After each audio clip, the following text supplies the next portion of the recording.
রয়েছে, বলে নাকি এয়ার কন্ডিশন রয়েছে। আরে টিকাটলের মোড়ে একটা হল রয়েছে, বলে নাকি এয়ার কন্ডিশন রয়েছে।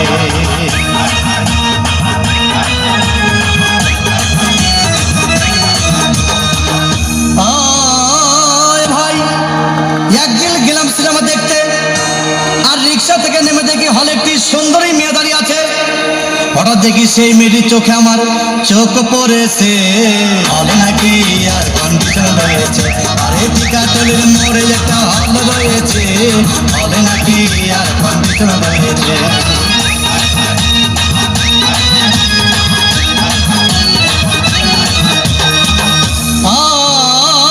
ভাই হাউসফুল কোনো টিকিট নাই, ব্ল্যাকের 10 টাকার টিকিট 20 টাকা দিয়ে কিনে নিয়ে কোনো রকম ভিতরে বসলাম। হঠাৎ দেখি পাশে চেয়ারে সেই মেয়েটি আমার পাশেই বসেছে, বলে নাকি এয়ার কন্ডিশন রয়েছে। আরে টিকাটলের মোড়ে একটা হল রয়েছে, বলে নাকি এয়ার কন্ডিশন রয়েছে।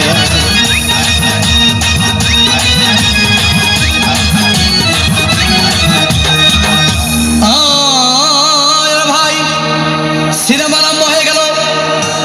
রাজ্জাক সাবানা যখন প্রেমে হাবুডুবু খাচ্ছিল, তখন আমার বুকের ভিতর ধূপধাপ শুরু হয়ে গেল। আমি যদি প্রেম করতে পারতাম, তখন দেখি পাশের সিটে বসা সেই মেয়েটি আমাকে সিমটি মেরেছে, বলে নাকি এয়ার কন্ডিশন রয়েছে। আরে টিকাটলের মোড়ে একটা হল রয়েছে, বলে নাকি এয়ার কন্ডিশন রয়েছে।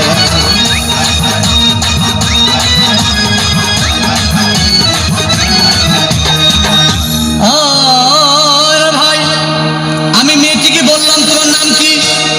বললাম মালতী বিবি। আগো মালতী বিবি বলেই সেই মেয়েটি একটা ফকলা হাসি দিয়েছে, বলে নাকি এয়ার কন্ডিশন রয়েছে।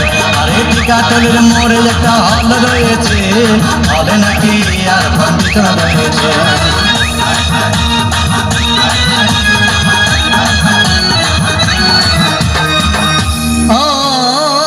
ভাই সিনেমা শেষের পথে রাজ্জাক ভিলেন যখন ধূপধাম মারপিট, আবার সাবানা এসে রাজ্জাককে বললাম আমি তোমার চিরদিনের সাথী। তখন দেখি পাশে সিটে বসা সেই মেয়েটি আমাকে জড়িয়ে ধরেছে, বলে নাকি এয়ার কন্ডিশন রয়েছে। আরে টিকাটলের মোড়ে একটা হল রয়েছে, বলে নাকি এয়ার কন্ডিশন রয়েছে।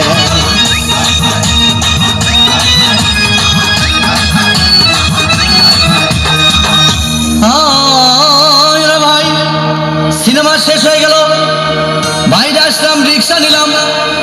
হঠাৎ দেখি মেয়েটি দৌড়ে এসে আমার রিক্সার ভিতর চেপে বসেছে, বলে নাকি এয়ার কন্ডিশন রয়েছে।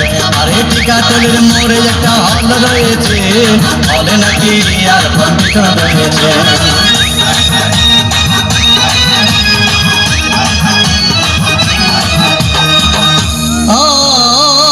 ভাই মেয়েটি বলল আমাকে ডার্লিং, খুব ক্ষুধা পেয়েছে, গেলাম মস্তবা হোটেলে, খুব পোলাও কোরমা খাইলাম। হঠাৎ দেখি